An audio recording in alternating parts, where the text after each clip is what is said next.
Hello, everybody. We are going to go ahead and get started with our conference today. Happy Women's History Month. We are so excited. We're going to hear from some great community leaders and LFCC female leaders. We are both incredibly excited to meet and learn from these outstanding women we have today. I'll introduce myself quickly. My name is Marin Davies. I'm currently a student ambassador at Lord Fairfax Community College, and I just cannot wait to be inspired by all four of you today. I'm sorry. My name is Athena Vinny, and I'm also a student ambassador. I know we have a lot of great questions, so we'll just introduce the amazing panelists we have today. So first off, we have Dr. Kim P. Blosser. She was selected as LFCC's 5th president in February 2018. She was the college's vice president of academic and student affairs when she was tapped for the top role.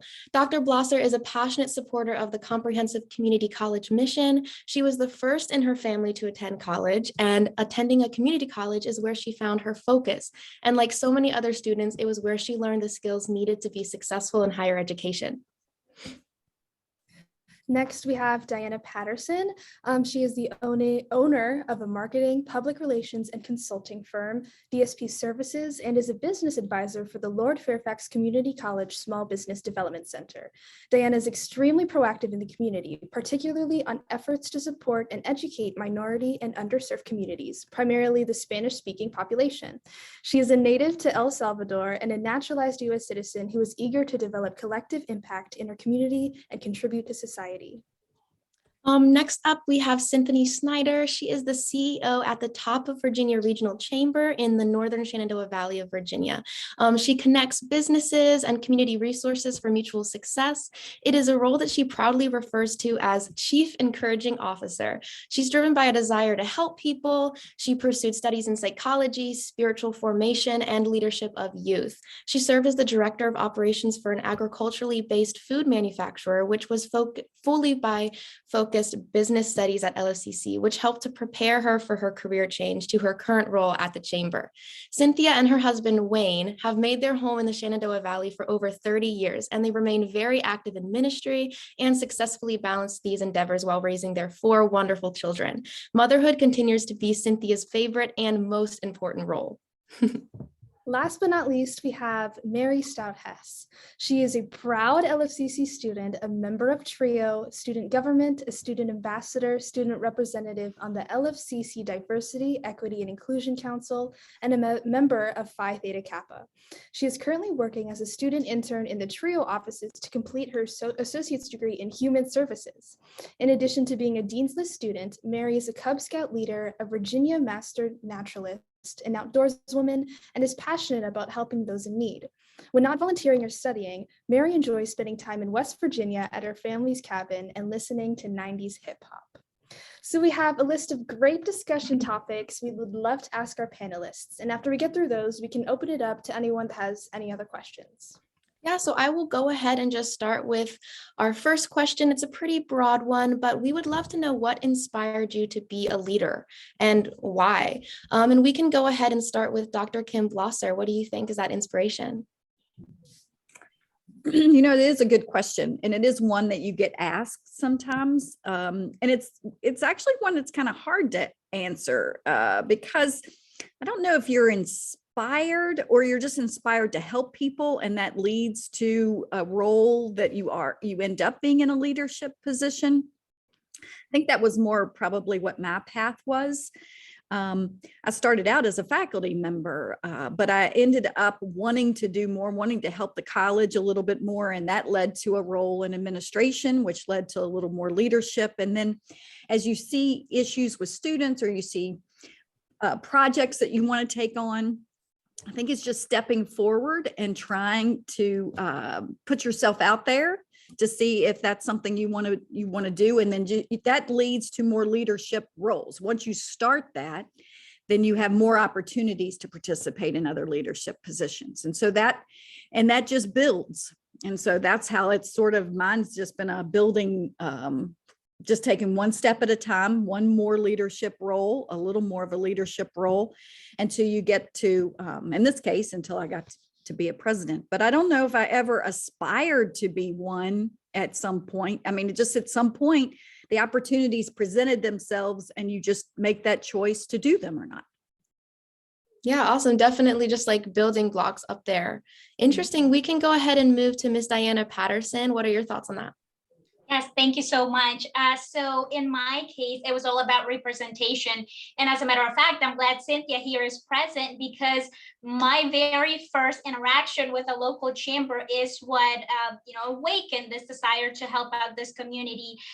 Additionally, I grew up as an immigrant in this country. I know the struggles. I've seen the struggles that my parents have had, but there is little bit of participation from minorities. So in my personal opinion, it all starts with us. When we want change, it's up to a great leader to lead by example.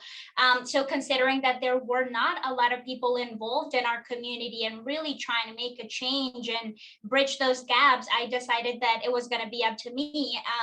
And it's extremely important, especially us as women, those of us that are minorities.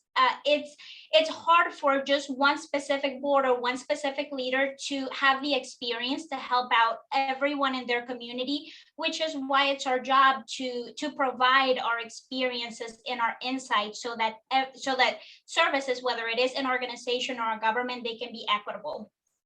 Yeah, absolutely. Yeah, really, really well put. I loved how you said that. And then we can go on to Miss Cynthia Snyder. What do you think about that? I agree with Kim. I think it's just when the opportunity arises, you step in, and that has been what's led me throughout my life. I think from as far back as I can remember, my desire has been to help people.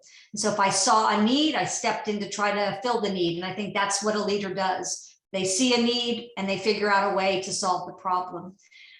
As far as an example of that, my father is my prototype of being a tremendous community leader. I watched him lead in every area of our community and helping youth, running a business. And so I think his lifestyle really inspired me to always just rise up to the need. One of the things I think a lot about is my father also had a mental illness. And so he was a great man and a great leader, but he struggled. And so in the midst of that, I saw there was a lot of confusion and chaos at times in our family and our life. And so I always sought to bring order. And I think that's really helped me as a leader, especially over the last couple of years when there's been so much confusion, so much chaos, is just how to simply bring order so that people can move forward with some sense of peace and assurity. Yeah, fantastic. I love that little backstory you gave us that your father was your inspiration for that. And finally, we can ask from Miss Mary Stout Hess, what do you think about that? Hey, everybody. Good afternoon. Thank you for your question. I would say that many things have inspired me to be a leader, but at my core, like Cynthia, it comes from my parents' involvement, their leadership in the community where I grew up. I saw them taking action, helping others, and that inspired me as a young child and throughout my life to get involved, to feel something I feel passionate about, to encourage those around me to succeed.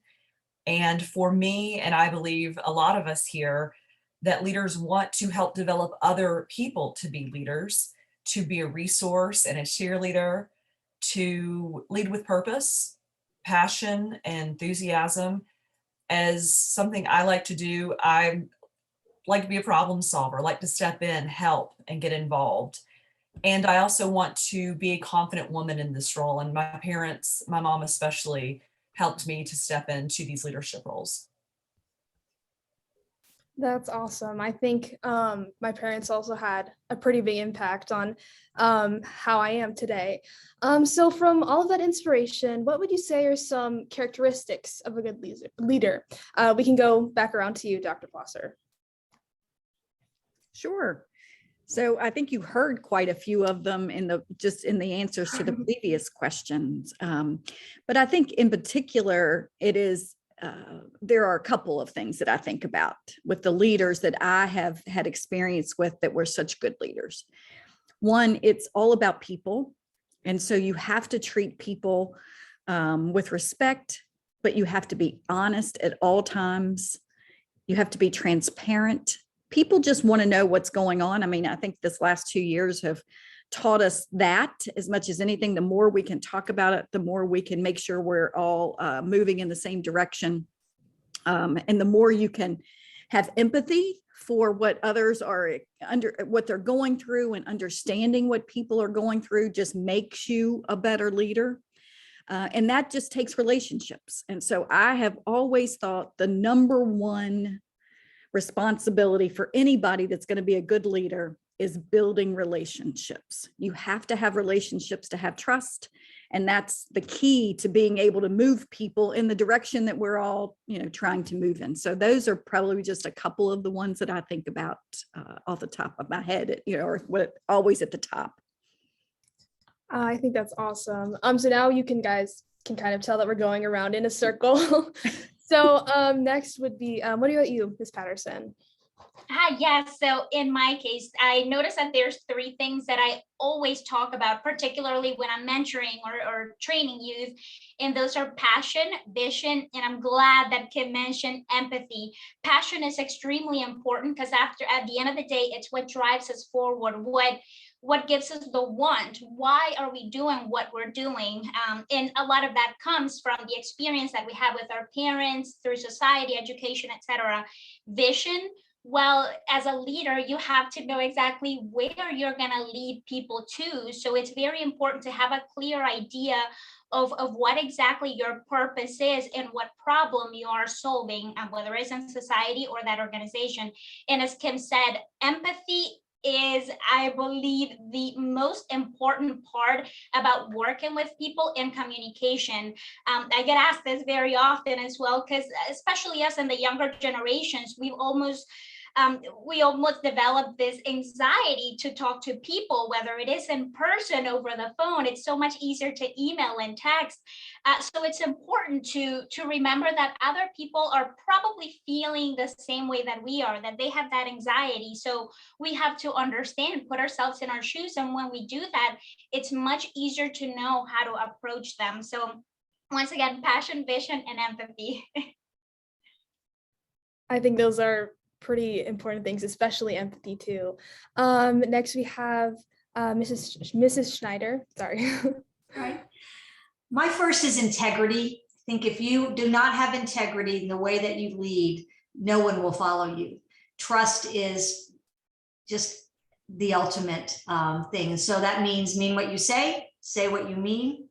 And then after that is, I think, humbleness for me. I think we've all got to be willing to admit when we're wrong. And I think that's really important as leaders, because often we're looked at being perfect, right? Everybody thinks, oh, if you're a leader, you have everything all together in life. And that's not true, right? We're just the ones willing to take that step out first and get shot at.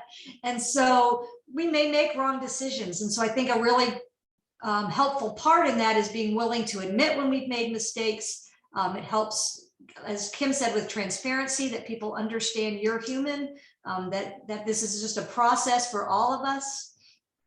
And then I love with Diana, I agree with vision, and I add the word with hope, vision with hope, that a leader has to be willing to look beyond today and the now, but we also have to do it with hope, because it can get pretty discouraging at times to look forward and wonder, how is something going to change? How am I going to be able to affect a change?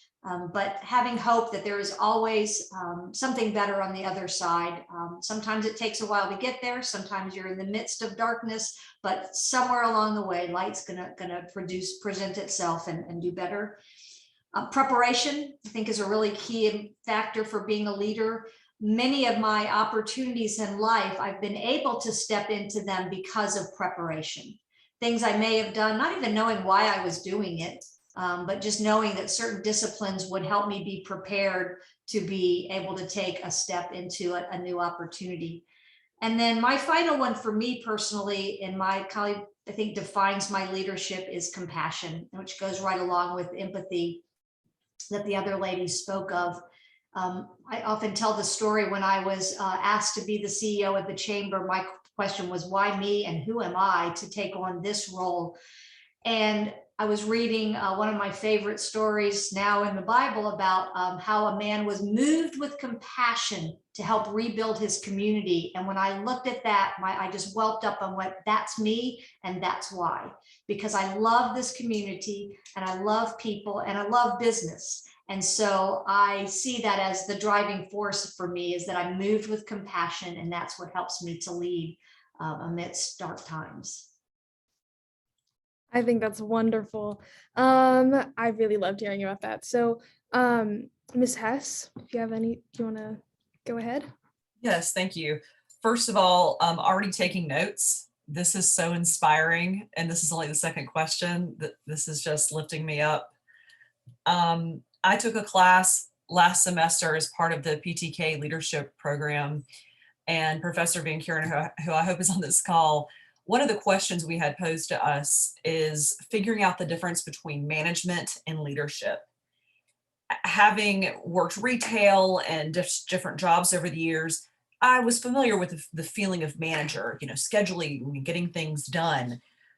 But a leader does more than that. Some of the characteristics of a good leader is, as a manager, you develop people, but as a leadership goal, you develop them and you train them at the same time to encourage them to be more effective, to invest in their education, to take risks, to take challenges, because they see you willing to do that as well. I would say another one that as a leader is stepping out of that comfort, not being afraid to fail, to ask for help. That was another thing in Professor Van Kuren's class, that this vision I had of what a leader is has changed so much because of that class. It's being humble, like Mrs. Schneider said, and not being afraid to ask for help. Leaders ask. They ask those around them. Something else that for me is a good characteristic of a leader is having somebody to mentor you, being a person who can help you develop skills, and one who can help you turn criticism or questions into action. They listen to you. You listen as a leader as well. Being a good communicator, which was also mentioned. Being a person who can advocate, who can give sound advice. Those are also very important to me as a leader, but also somebody who I would want to follow. Like you said, somebody who is has vision and empathy. You want to be a person that is embracing that, who is standing in that as well. Yeah, very great answers. A lot of different perspectives on all of that. Very inspirational. I loved how, you each have your different way of leadership and characteristics that build into that. So our next question is, with a lot of female stereotypes that are in the world, there is, a lot of walls that come with being a female leader. So how did you navigate, your journey into leadership as women? And if anybody would like to start, and just we can go around and build up on each other. I'll let someone else go first if you would like. I can kick things off if you'd like. Obviously, whether it is government, a lot of leadership positions, it has been the same for a long time. Male, Caucasian, a certain age. But we're very fortunate. I'm grateful of this all the time. The time period that we live in, the country that we live in, because we should take into consideration that many other nations have not allowed women to develop as we do here. But and this can often be something internal, but sometimes questioning, am I being given this opportunity because I am a woman, because of the way I look, because somebody is doing a favor for me? It happens. We question ourselves, we question our abilities, but once again we kind of go back to that passion and vision, and reverting back to who the true essence of who you are is, what your vision is what your passion is, why you want to lead, and not really take into consideration all this outside noise. But yeah, and particularly when you're younger, it's intimidating to be in a group full of board members that are so experienced with PhDs, with masters, but there is a lot of experience that cannot be taught. Our cultural experience is extremely important. The perspective from our age, I mean, times are constantly changing. So it's again, important to keep the essence of who we are, always remember who we are, and not get lost in between comments or things that occur to us.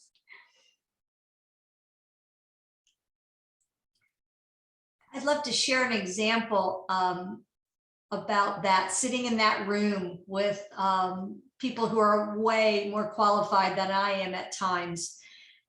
And I was sitting at the Shenandoah University Business School Board of Advisors, and I'm in this room with just powerhouses of people with academic degrees so far beyond my comprehension, and men who had built businesses for 75 years. And yeah, I think one of them is literally almost 75 years in business. And they were looking at wanted to do some fundraising. And they were talking at a very high level. And my background has a lot of bookkeeping in it. And my little mind went, well, there's 25 people in this room. And I don't think $250 would be a stretch for any one of them. And I got my little calculator out and looked at the kind of money that could bring in. So I brought up the idea, and within, I think, 48 hours, they had collected over $5,000 and set up a donate here button on their website to give people the opportunity to give. And I really hold on to that moment because I realized I had something to bring. I had a simpler viewpoint of something. And so I really encourage others when they get that overwhelmed feeling, when they're in a room with people who are maybe more of an expert, that we each have something valuable to bring, because we each have a unique perspective, a unique set of skills that adds to the conversation. And so I really encourage, especially young women who often will be in that room alongside me, and then, not feeling confident, we each have something really unique to bring. Yeah, and I'll just add to that, and then Mary can jump in too. Sometimes I think, and I don't like stereotypes of women and men, and when they ask some of those questions, I always feel like some of those stereotypes are just not accurate as far as women versus men and who's more empathetic and who's whatever. But one of the things that I do think a lot of strong leaders, and whether it's women or it's men, is that ability to actually like to be surrounded by smart people. I mean, you are going to lead your organization is going to be so much better if the people you surround yourself are smart people and do know more. I mean, so to Cynthia and to Diana's point, it can be intimidating, but it is so good for you and for your organization to have people who are just a lot smarter than you about X, this or that. And you're going to bring whatever your skill set is.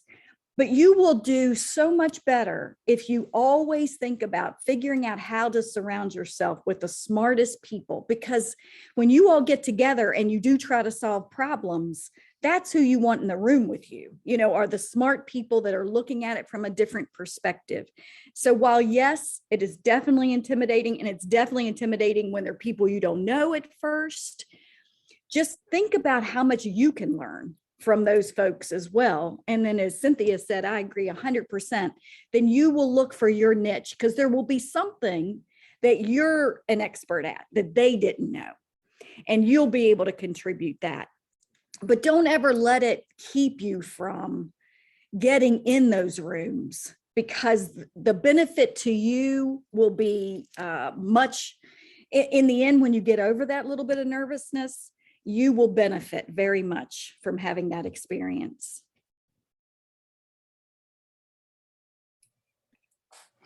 Thank you, Dr. Blosser. I wanted to touch back to what Ms. Patterson said about knowing where you came from. That's had the foundation for me of my journey into leadership. And a big part of that comes from my mom. She graduated from high school and went to work for a jeweler. College wasn't an option. They didn't have the money. The jeweler she worked for said, I'm an investor in this small regional airline carrier. It's called Piedmont. And I think you should write a letter to the president and apply. And my mom just never questioned. She just said, yeah, sounds good. I think I'll do that. And I've grown up with those stories. She wrote the letter. She'd never been on a plane. And next thing she knew, she was on a DC-9 flying to Washington, DC for the first time to interview for a stewardess. And this was back in the 60s and was very glamorous. And she had the hats and the outfits and the whole thing. And she said, I didn't even know what I was doing, but someone believed in me. Somebody suggested something and I stepped into that and took a chance. All her adventures growing up about her flying around the world, celebrity passengers, working for President Carter, a life she never would have pursued, never, without the encouragement and someone believing and supporting her to succeed. My leadership comes from her. Seeing her growing up, hearing the stories about her being brave, stepping out into the unknown. She's the hardest person that I know, who works harder than anybody, brave and confident. And I used to question myself, why do I feel inspired to speak up? Why do I feel like I am qualified to step into something and to take chances when I really had no idea what I was even doing? And I think that comes from my mother's tremendous example that she set for me. I also saw my parents spend time and money and effort putting back into the community, like I said, where I grew up. Their servant leadership had a huge inspiration on me. And I never thought I cannot step in. I don't think I should step in because I'm a woman. I always felt that because I grew up with hearing these stories about my mom, it really helped me be brave. And the example that she set for me helped me navigate on that journey. And that's why I think it's important to know where you come from. Your mother sounds like a really inspiring person, and you obviously are one too. I think it's so important to remember where you come from and know that there is something different that you can bring to the table because everyone has different backgrounds. So this next question is something that I personally really want to know. If you could talk to your younger self, what advice would you give? Now it's open to anyone. I can start if that's okay with everybody. Never give up. Never stop learning. I am 44 years old. I'm back in school. Doing this was the bravest thing I've done. I didn't know where I would be accepted or how it was going to feel being back in school in my 40s as a working mother. Never stop. Learn to say no and mean it. Set boundaries. This is something that I would tell my younger self. It's okay to say no. Know your worth. Continue to stand up for what you know is right. Encouraging those around you to pursue good. I would always remind my younger self, like I do my children, kindness, manners, eye contact, and respect go very far and they will never let you down. In my experience working for the State Department, living in these different countries, I may not know the language. I may not even know anything about where I am, but people can recognize that you care with a smile and with respect and curiosity. Never stop being curious. Eat everything and travel. And to myself, I would say, hey, don't worry about how long it's going to take you to get that PhD. And it's going to happen, even if it's not in the way that I planned for it to happen. Never stop. I'll follow up with that. I wrote some notes as well, so I'd be prepared. And I loved everything you included, Mary. So for me, definitely treasure your background. And what I mean with that is I arrived at this country when I was 12 years old. And even though I knew a little bit of English, it's you're fully immersed in a complete different culture, in a complete different environment, country altogether. And it's very easy to sort of complain and think, why wasn't I born in this country? I would be a legal resident, I'd be able to apply for college, I would speak English, I would be able to understand what my classmates are talking about and do the extracurricular activities that they're working on as well. And it wasn't until years later that I truly valued having been exposed to the language for so long. I was so grateful that my parents always instilled, making sure that I spoke both languages correctly. After all, I've made a business, an entire career out of it. Another one is focus on your passions. Sometimes there is a push, whether it is from society or teachers or parents, to focus on certain things. Most of the time, STEM, of college, you have to go into like medical, something that pays a lot of money. But I say focus on what you're truly passionate about. Times are changing, and say if you like painting, paint. Because ultimately that is gonna, as long, and this kind of goes back to what we've all been talking about, remembering who you are. When I went through, through that time period of what am I gonna do next, and decided to start my company, I had to revert back to the time when I was still a child and think, what were the things that I was naturally good at? What were the things that I just loved doing without being told to do them? And eventually remembering what those things were what brought me back to that. All of us are giving a talent, some type of talent that we should develop through life and make something out of it. And eventually that's what helped me do that. And last but not least, it will get better. As I said, when I was still a high school student, I was undocumented, straight A's, but there was no way for me to go to college. Why even apply for FAFSA if I can't? Why even apply for scholarships when I know I can't attend? And if I do attend for some reason, can I get a job afterwards? So that is a huge stepping stone that, as immigrants, we tend to see very often. But it's important to remember, this is not always going to be like this, and continue to fight hard to look for change, to always improve yourself.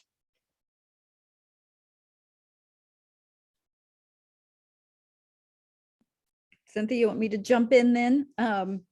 So yeah, so there are a couple of things that both Mary and Diana said that were sort of that I had written down. One of them, to Mary's point, was I wish I would have said no at times more often. I look back and I took a lot of time doing things that probably wasn't, it was just because I felt bad. And so I said yes. And so I did those. So I would say, prioritize, think about what you're going to say, because it's always, you're taking your time.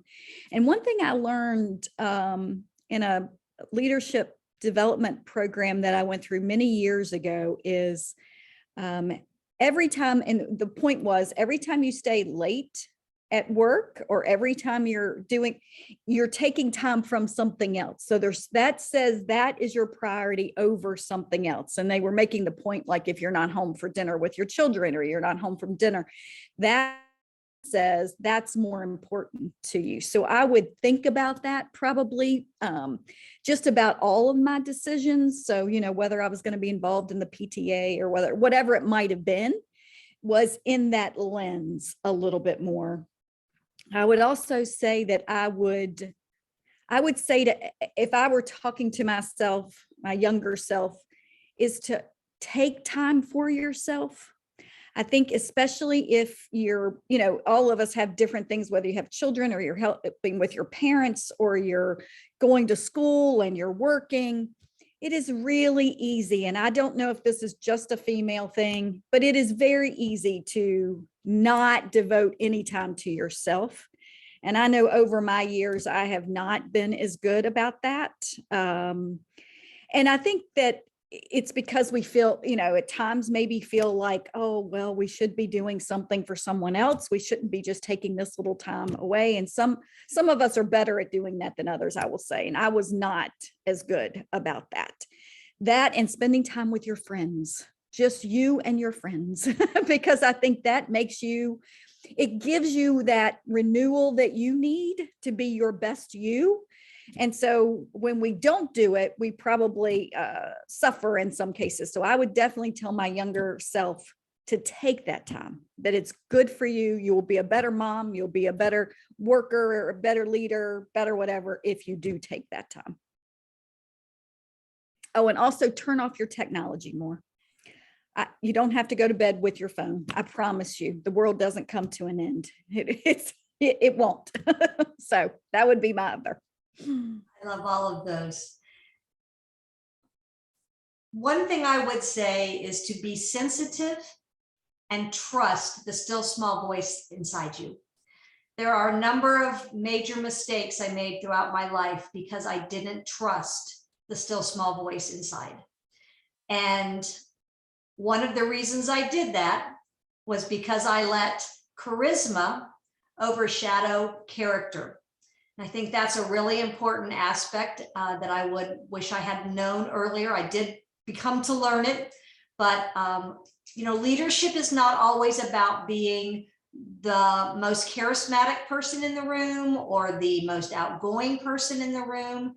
There are great leaders who are silent leaders, who may be the person behind the charismatic leader, providing the support that they need. And I think it's really important that we all understand that you are leading no matter where you are and no matter what your title is, whether you're leading the person next to you on a production line in a warehouse, or you're at the top of a business as a CEO, you are leading those around you by the way that you act, and they model your behavior. So character over charisma is a big one for me.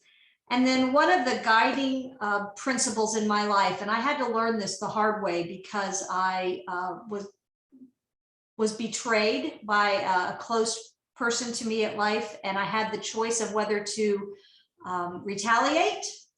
And I decided that the one thing that I could control was how I responded, and that I could always be kind and loving, and I would always be right if I was kind and loving. And so I modeled that. I made that a kind of a mantra. It's never wrong to be kind and loving.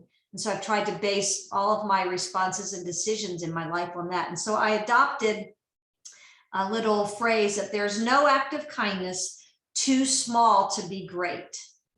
And I hear that throughout each of your conversations with these wonderful women today is the building process. Leadership, most of us have gotten to the places we are of having been entrusted to lead others because we built upon other things in life. And it doesn't necessarily happen all at once. It's quite often in very small increments by acting on small incremental steps of being willing to take on a new project at work that maybe you didn't feel confident enough to take on, but you accepted the challenge and you got in there and you learned and you figured out how to do it. Mary, going back to school, I went back to school also in my later years of life, and it is a brave thing to do to be in that classroom with all those young, vivacious minds, but I learned so much from that. So again, no act of kindness too small to be great. Character over charisma, and trust that still small voice in your heart. I loved all of those. I think we have to set "remember who you are" as our motto for today, because that is what you all were covering. Those were some amazing answers. I was jotting stuff down while I was listening. We can go on to our next question is, what leaders are inspiring you today? What modern leaders do you take that inspiration from? I'll kick it off again. I'll kind of just refer to my notes on this one because I want to make sure I get this right. In 2006, when I joined the State Department, Condoleezza Rice was the Secretary of State. I'd always admired her. Being an African-American woman working in a white-dominated world had its challenges. Her leadership style worked hard as an advocate for herself and her career to make a mark on this world. She constantly traveled on behalf of the Bush administration, logging more miles than any Secretary of State before and after. She encouraged she encouraged one to look at leaders, to know that if you see the big picture, that you can make that change. She believed in her goals and ambitions, and she set out to make those achievements. I listened to a podcast where she recounted some of her life, and I just have always admired her work ethic, her class, and the beautiful way she spoke. As a diplomat, I was always very inspired by her because she was a very approachable Secretary of State. I always wanted to spend time talking to people when she would visit the embassies and the consulates. And I loved her style of leadership. It was just so very inspiring. I also adore the women's soccer team, the US soccer team. What a group of women. After filing the lawsuit for equal pay and access to equal medical treatments as their male colleagues, better coaching, and then winning, incredibly inspiring. Also, two of my very best friends, one is the cultural attaché at the US Embassy in Bangkok, a position that she has worked and sacrificed for to earn her rank as a senior diplomat. Another one of my best friends went back to school as a new mother, earning her master's degree in counseling. They both have inspired me to never stop working towards your goals. Thank you. I can follow up with that. So there's a couple. At the moment, my respects to Zelensky, the president of Ukraine, particularly because I know well aware in countries that are still underdeveloped, it's a whole lot easier as the leader to remain authoritarian and not really care about your people. And really seeing him at the front of the lines fighting for his people is beyond what I would expect from any leader. And one person that I've always admired is Rigoberta Menchú, who is a Nobel Prize winner from Guatemala. She has always been a spokesperson about rights for indigenous people in South America. And she has been a huge inspiration because when you think of a leader, it kind of goes back to what we were saying earlier, intelligent people with PhDs and masters. Well, she's not. She is an indigenous person who even Spanish isn't her first language. And regardless of that, you know, her voice, her words come through with such passion, with such leadership and such strength that it's made amazing changes for her people. So in particularly in South American, Latin American countries where women do not have nearly the rights that we have here in the States, it can be a challenge. You're often seen as somebody who's trying to disturb the peace if you're a woman speaking up, because your job is to stay at home and take care of your family. So she has been absolutely my idol, and I wish to one day even reach her ankles.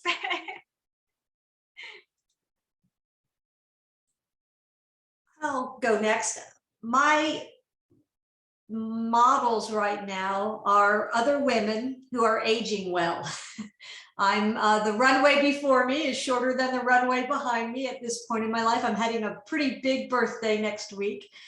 And so I'm watching other women model how to stay passionate about the last years of their life and realizing the amazing privilege it is to be at this point in my life and be healthy and have gained the amount of wisdom and experience that I have, and to have the privilege to be able to reach back and bring others along. And my utmost example I find more and more is my mother. My mom did not graduate from high school. She ran successful businesses, raised amazing children, and showed me how to live well into the later years of life. She was a businesswoman until she was in her 80s. And I love to tell this story. At 58, I had a career change abruptly. That's when I went back to Lord Fairfax and kind of brushed up my skills and gained the confidence to get back out there, because I was 58 years old. And I looked at my mom, who was in her late 80s at that point, and I thought, you know, based on my genetics, I am probably going to live into my 80s or 90s. And I thought, that's 35 more years. And then I looked backwards And I thought, I am going to live the same 35 years I just lived, running a demanding business while raising 4 children and being active in many community and social activities, all of those at once. And I am going to go forward without the demands of motherhood or that type of business, growing business. And it completely changed the shift of my focus on life, because I realized how much I have to give. And so I look at my mom and say, what an example she was to me. She started over at 58. I didn't even realize that when I had to start over. And then it came to me, oh my goodness, mom did this too. And I realized how she lived. You know, I had just learned from her, not because she ever intentionally sat down and said, this is how you be a leader, or this is how you be a businesswoman. I just learned from her example. And I think that's a really good point. Sometimes I think as young people, particularly, put a lot of pressure on ourselves to become a leader or to, set an example. And it's really, again, just comes back to how you live your life, authentically, trusting who you are, knowing who you are, and then just taking those steps along the way. And again, being able to model after other women and men who have gone before us. Wow, that was fantastic. So yeah, I am with Cynthia in thinking about sort of the next chapter of what you want, how you want your legacy, how you want your what you want your life to look like. I mean, so I still have several years to work, but I think your priorities do change as your kids get older and you'd move into just different phases, and you think a little differently about what you want and who inspires you at that point. And I will just share, as others have shared, I have a fantastic mother who has been the rock of our family, is a tremendous leader in community organizations. She graduated from high school, but just didn't have the opportunity to go to college either.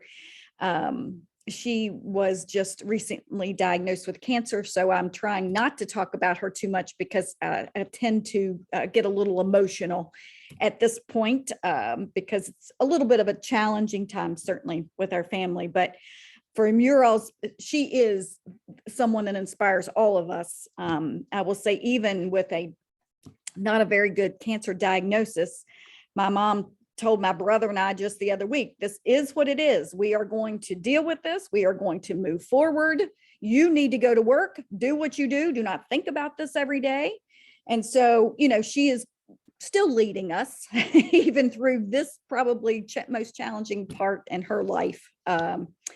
But I will say, over the pandemic, I looked at, I saw some different people. One of the things the pandemic did that was sort of, I look back on, is it sort of leveled the playing field with everyone. And I'll give you an example. When I was serving on a group called the Council of Presidents at the time, which is a mixture of about 4 or 5 community college presidents in Virginia and all of the presidents of the public 4-year universities. So speaking of Urals talking about being in a room with a lot of PhDs, I mean, I was in the room with the president of UVA and the president of Virginia Tech and the president of ECU. And so there is a little bit of, feeling of whether you're on the same level with some of those folks. So I understand. But when the pandemic hit, we were all the same. No one knew how to deal with a pandemic. And it was one of the most freeing things that has happened in a leadership. They were no more prepared for it than a community college president was prepared for it. But there were some folks during that I sort of really did watch how they led during that time. And whether they were in higher education or others in other sectors, you had a chance to really see leadership. And so one of the folks that I did follow and followed on Twitter and watched some was Jacinda Ardern, who is the Prime Minister of New Zealand. And she, shut things down and took a lot of flack. And she was was a female prime minister, which is interesting, is a hard role in itself. But I read several of her quotes, and I'll share just one that she had, which I thought I liked reading, which was, one of the criticisms I've faced over the years is that I'm not aggressive enough or assertive enough, or maybe somehow because I'm empathetic, it means I'm weak. And she said, I totally rebel against that. I refuse to believe that you cannot be both compassionate and strong. And she had lots of different things she would share. So even in the midst of the pandemic, in the midst of getting a lot of criticism, she was always compassionate and was always thinking about people. And so that's someone I've just been following, some of her comments and some of the things that she's been doing recently. Before I say anything, I just wanted to wish a happy early birthday to Mrs. Schneider. I was really touched listening to all of you. I think it's inspiring in itself to just find inspiration and motivation from different things in our life. And so that brings us to our next question. I know that Dr. Blosser has already touched on this a little bit, but how has your leadership style changed throughout your career, especially, with COVID? Can kick things off on this one. Well, and I don't recall who mentioned this earlier, but as a leader, you have to be adaptable. You have to embrace change because it's going to happen inevitably. I mean, COVID is the perfect example about it, but besides COVID, there's a lot of different things that as a leader you have to deal with. I say this very often when I'm consulting a business, that you, like, forget the mentality of being an employee where you just clock out, I'm ready to go home. It takes a lot of time commitment, and with that, you have to find ways to not only manage your time, organize things, prioritize things, and ideas that aren't working well, they need to be discarded and move on to the next thing. Changing your mind, that's absolutely fine. Say in my case, and actually most business owners' case, you change your mind so often, but as humans, we naturally evolve, we change things. Again, there's always moving parts. So we just have to be well aware of that, feel comfortable when we're feeling uncomfortable, just so we can remain clear-minded and continue to lead correctly. But yeah, other than that, embrace that change, accept any changes, because as you grow older, as I think Kim mentioned earlier, your mindset, your focus is also gonna evolve. So embrace the change, as long as, kind of back to what we stated earlier, stay true to yourself. So exterior parts are moving, but the center of who you are is staying intact.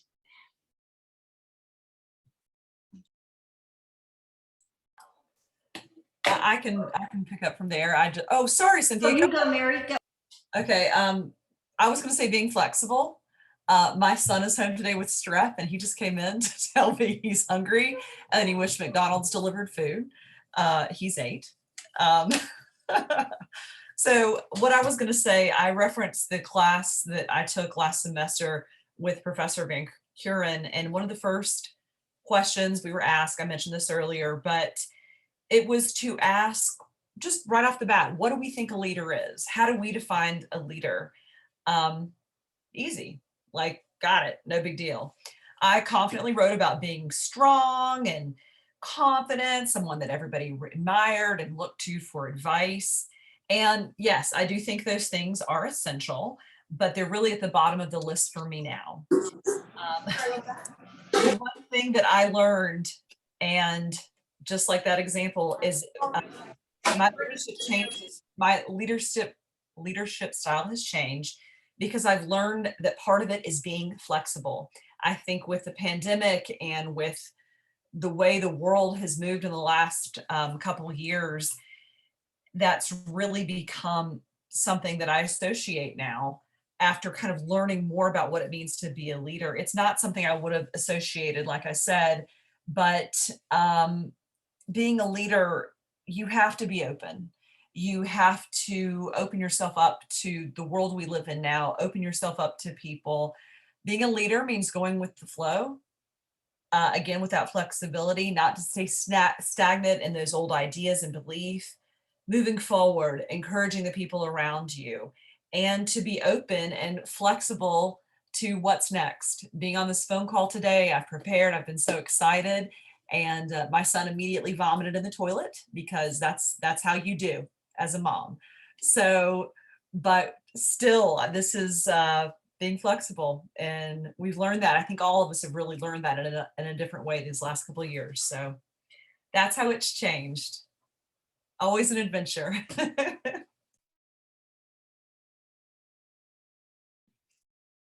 Yeah, the only thing I'll add to what I said before is I think, as you've done it longer, just like anything, you're more confident in your decisions. And but I think one of the things you learn too, and it evolves, is there are times I think when you're a new leader, it's hard to distinguish what's a crisis versus what's not a crisis, what's just a small thing for us to deal with. And sometimes there's the propensity I see, especially when we're all new at this, is distinguishing what's a really big deal versus what's just probably a little small thing we have to work on.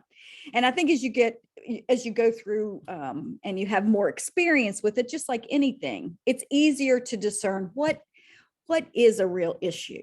And even sometimes when they're not being verbalized, what can you see that's happening that you can tell something's just not right? Something's not right in our culture. Something is brewing a little bit. And I think you just have to adjust to those as you see them. But I think one of the good things about being in it longer is you just get to know yourself better, and you get to know your environments a little bit better to be able to judge and to try to head off things that may be sort of brewing before they become a crisis or before they become something that's happening. Now, obviously a pandemic's not one of those. You didn't see that one coming, but in general, in your organization, as far as your organizational culture.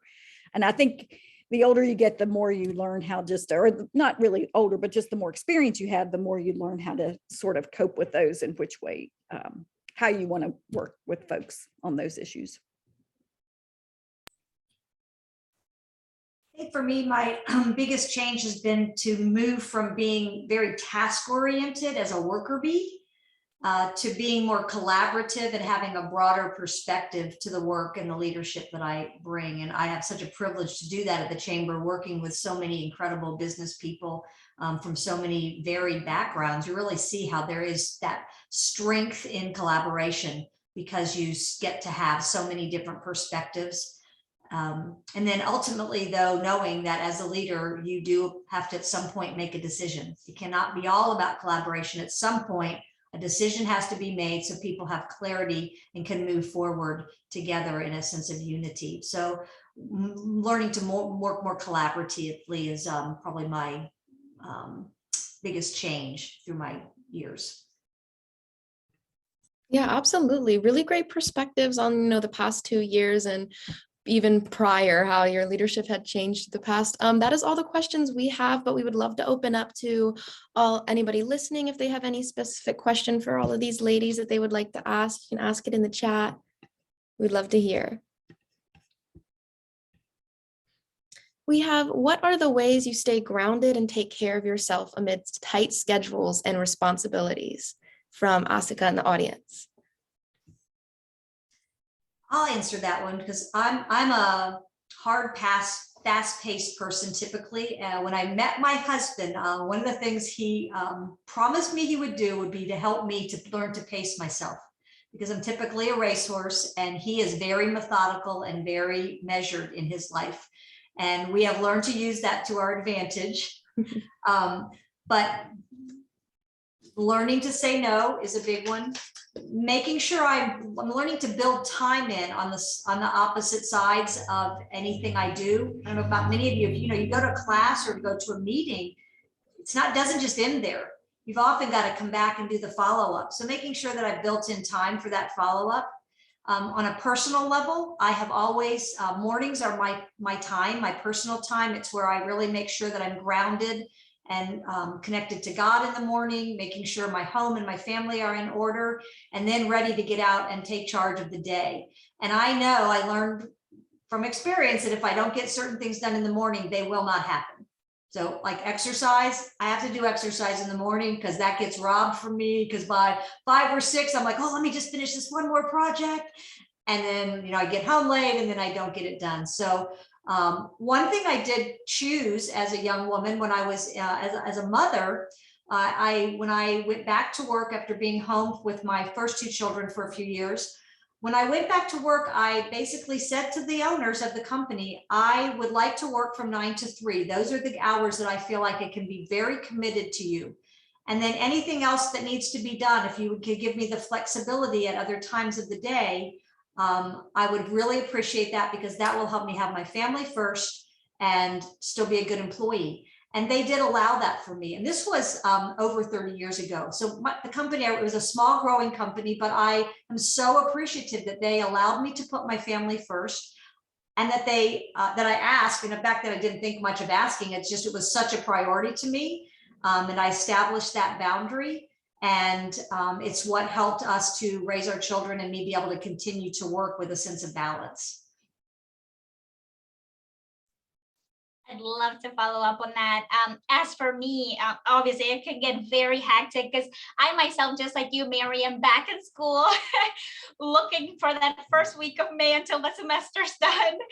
But yeah, running 2 businesses, consulting part-time for the SBDC, serving on different boards, and of course your family life. But what has always worked for me is organization. If you see this agenda here, it's carefully marked with specific things, and reminders, just because, when you have so much going on here, you do need a little bit of assistance. Another one is routine. I like what Cynthia mentioned about, working out, or a little like personal self-care things. My fitness journey, if you want to call it, started 15 years ago, and to this day I continue it, because once you do something regularly, it becomes a part of you, where you're just instinctively, you save that time for that particular task.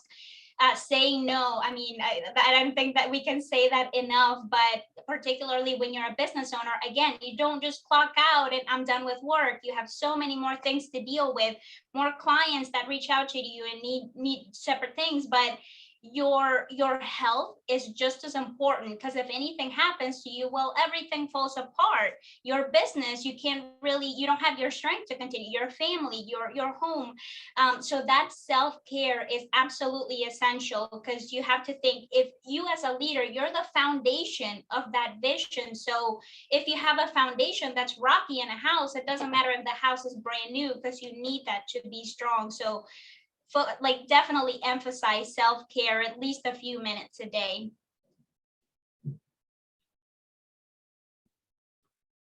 Yeah, I agree 100% with what all of my wonderful colleagues have said here.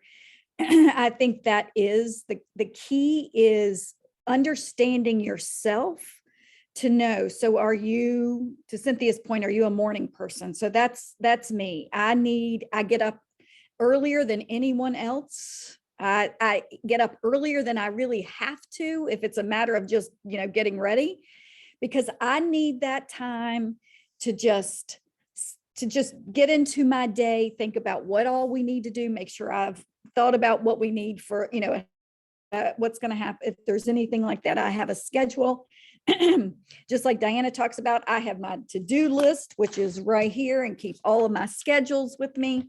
But I need that time, and I need that time to do a little bit of exercising. But some people are not like that. I have friends that they jump up and go and they work out at 8 o'clock at night. That is not me. That would never happen. So, but you have to schedule it. You do, to, I think everyone's point, you have to figure out a way to work in the time that you need to just give yourself a little bit of the juice you need to get through your day, and to then start all back over the next day. And I think that's many times you just have to schedule it.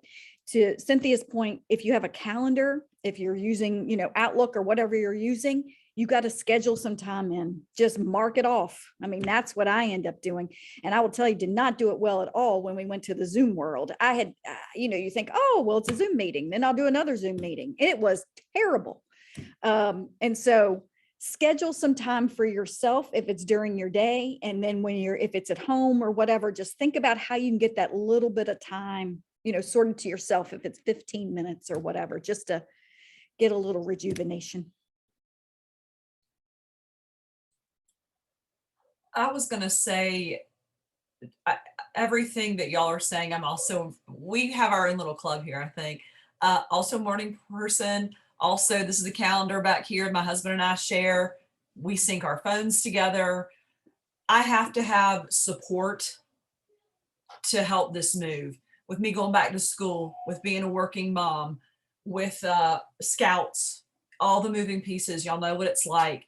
It's finding that time to, even for me, I'll go on a walk, listen to the Audible, just have a few minutes to walk around, listen to a book, make myself a glass of wine or tea or whatever. Dr. Blosser, what you said at the very beginning, man, my girlfriends, really just that connection, even if it's just a couple minutes to text, but to really have that moment helps me with my mental health, which I think is a huge piece to all of this. Don't be afraid to ask for help as well. If you're feeling like you're too overwhelmed or you've got too much going on, say no, have a boundary. These things I think all of us have learned, and we are currently learning, because we commit. Oh yeah, I'll do it. Nobody else wants to, I'll commit. And you start to drown and it feels too much.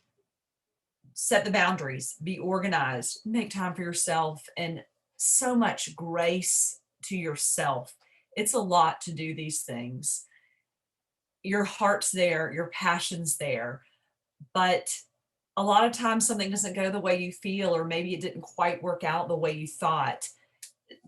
Take it in stride and know that something else is going to come around, and just take that time and know your self-worth and give yourself lots of grace, and just honor yourself in these moments as well.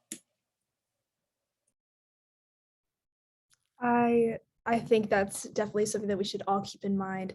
I have taken so much from this, and I know that people in the chat are also, they loved everything that you guys have had to say. But it looks like that we don't have any more questions, and those are all the questions that we have for the leaders. It was very wonderful and inspiring to hear so many different aspects and perspectives of what it takes to be such outstanding women leaders. So if nobody has any more questions, then that wraps up our celebration of LFCC's Women's History Month Leadership Panel. Thank you everybody for joining, and a special thank you and a round of applause to our amazing panelists. You guys did amazing. I'm so inspired. I'm going to take everything that you guys said into consideration in the future. Thank you for having us, y'all. I love LFCC. Me too. Thanks for joining us. Great job, Athena and Marion. Thank you.